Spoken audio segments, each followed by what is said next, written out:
L'objectif de Solipsy, c'est dans son nom, hein, c'est solidarité, lutte contre l'isolement, prévention du suicide et promotion de la santé psychique. Il y a tout ça dans le nom de Solipsy et en fait concrètement on agit en proposant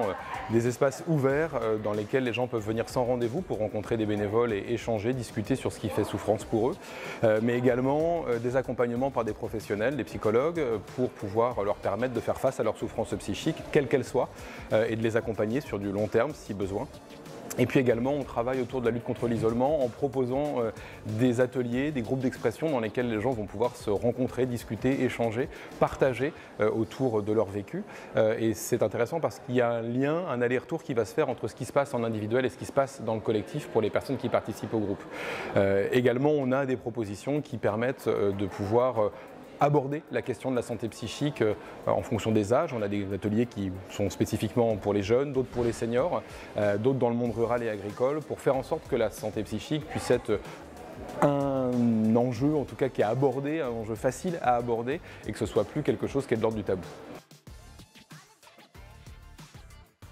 En fait, pourquoi? Parce qu'il y a peu d'espace dans notre vie sociale dans lequel il y a les générations qui peuvent se rencontrer. Alors, mis à part l'espace familial évidemment, mais en dehors de ça, les générations sont relativement cloisonnées. Et ces groupes de parole, quand ils sont intergénérationnels, ils permettent au contraire de pouvoir se faire rencontrer ces générations, les faire échanger entre elles et puis finalement se rendre compte que les différences qu'elles pouvaient imaginer, elles ne sont pas si importantes que ça, qu'ils partagent dans la grande majorité des cas les mêmes préoccupations autour de l'avenir, autour de l'écologie, autour du quotidien également, de la précarité pour certains. En tous les cas, il y a des préoccupations qui sont très communes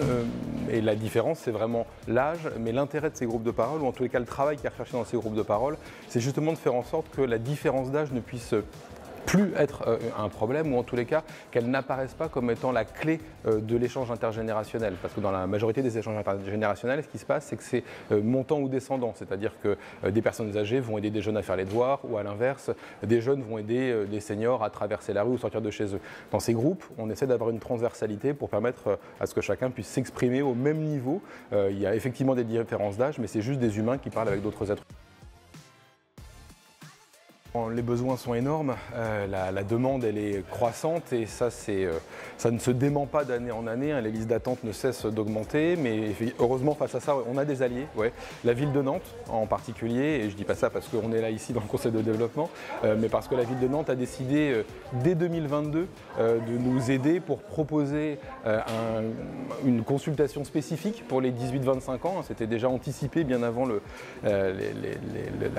tout cas en post-Covid, il y a eu un vrai travail qui a été fait par la ville pour penser des actions à destination des jeunes, et cette consultation aujourd'hui elle fonctionne, elle a même permis d'être augmentée grâce à un soutien également de la mission locale qui a permis de doubler cette consultation, donc la ville, la mission locale pour les jeunes, et puis l'agence régionale de santé qui nous aide au quotidien avec des financements qui nous permettent de pouvoir faire face à une partie des besoins. Ça c'est le côté positif. Le côté négatif c'est que ces besoins ils sont énormes et que les moyens qu'on a aujourd'hui ils sont plus suffisants, ils sont pas suffisamment dimensionné par rapport à l'ampleur de la demande, et il y a un réel besoin de repenser le soutien aux structures, quelles qu'elles soient, qui accompagnent la santé psychique, parce que le besoin est tel qu'il faut pouvoir y faire face collectivement. Alors, les besoins ils sont simples, hein. Il y a à la fois des besoins financiers pour pouvoir recruter, embaucher de nouvelles personnes pour accompagner concrètement les personnes en situation de souffrance psychique, et puis il y a un vrai besoin de lien, il y a un vrai besoin de travail collectif entre les structures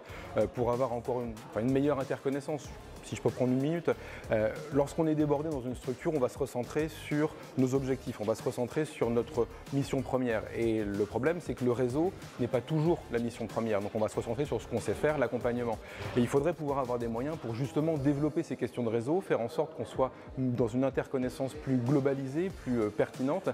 pour permettre à ce que le parcours des personnes qui soient accompagnées soit mieux pris en compte, pris en charge, et qu'on puisse avoir une meilleure réponse, en tout cas une réponse qui est plus coordonnée aux problématiques qu'on peut rencontrer.